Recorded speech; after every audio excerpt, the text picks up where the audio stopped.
ফের এসআইআর আতঙ্কে মৃত্যুর অভিযোগ। ঘটনাটি ঘটেছে ধূপগুড়ি ব্লকের গধেয়ারকুটি গ্রাম পঞ্চায়েতের জলঢাকা এলাকায়। পরিবার সূত্রে জানা যায়, শুক্রবার দুপুর নাগাদ প্রতিবেশী কয়েকজন মহিলা বাড়ির পেছন থেকে জ্বালানি সংগ্রহে যায়। সেই সময় একটি গাছে ঝুলন্ত অবস্থায় মৃতদেহটি প্রথমে দেখতে পান তারা। এরপর মহিলাদের চিৎকারে ছুটে আসে পরিবারের লোকসহ প্রতিবেশীরা। পরিবারের সদস্যদের দাবি, হরিরাম প্রসাদ নামে ওই ব্যক্তি কয়েক বছর আগে জলপাইগুড়ি ডেঙ্গুয়াঝাড় এলাকায় বাড়ি করেন। কিছুদিন আগে এসআইআর এর নোটিশ আসে। 2 দিন আগে জলঢাকার বাড়িতে আসেন এবং পরিবারের সদস্য সহ প্রতিবেশীদের এসআইআর এর নোটিশ আসার বিষয়ে জানান তিনি। পরিবারের সদস্যদের দাবি, এসআইআর নিয়ে চিন্তাভাবনার জন্যই আতঙ্কে আত্মহত্যা করেছেন তিনি।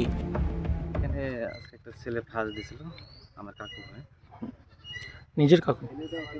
হ্যাঁ, নিজে বলতে আমার বাবার যে বাবা আছে ঠাকুরদার এই যে মারা গেছে, ওর বাবা হলো আমার দুজনে ভাই।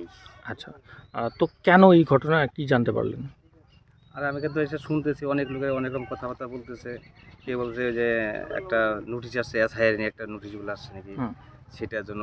আবার কেউ বলতেছে জলপাইগুড়িতে জায়গা নিছে, ওইখানে একটা নাকি ওই রেস্টি মিস্টি নিয়ে একটা ঝামেলা আমাদের আছে।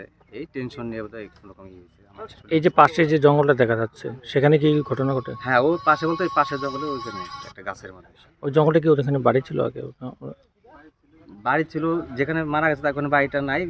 যেখানে মারা গেছে ওখানে তো তার আগে বাড়িটা, তার পিছু হলো এইটা গাছটা। আচ্ছা, কখন এই আগে এই ঘটনা ঘটে?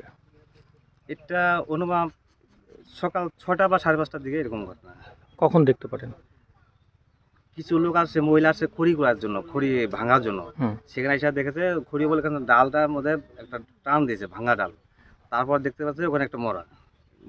কেউ ভাবছে যে ওখানে বোধহয় দাঁড়িয়ে আছে, কিন্তু সে দাঁড়িয়ে নাই, কিন্তু সে ফাঁস দিয়ে আছে। পরে 10-15 মিনিট পর দেখা যায় সে ফাঁস দিয়ে ঝুলে আছে। তখন ওই যে চিৎকার লাগাইছে যে ফাঁস দিয়েছে, ফাঁস দিয়ে অমুকে। ওর নাম রামপ্রসাদ নাম, এমনি সাধু হয়ে সবাই ডাকে। এদিকে ঘটনার খবর পেয়ে ঘটনাস্থলে পৌঁছায় ডাউকিমারি ফাঁড়ির পুলিশ। প্রশাসন সূত্রে খবর, মৃতদেহটি উদ্ধার করে ময়নাতদন্তের জন্য পাঠানো হয়েছে। কিভাবে কি কারণে মৃত্যু হলো তা খতিয়ে দেখছে পুলিশ। ধূপগুড়ি থেকে সৌভিকের রিপোর্ট, বিগ নিউজ বাংলা।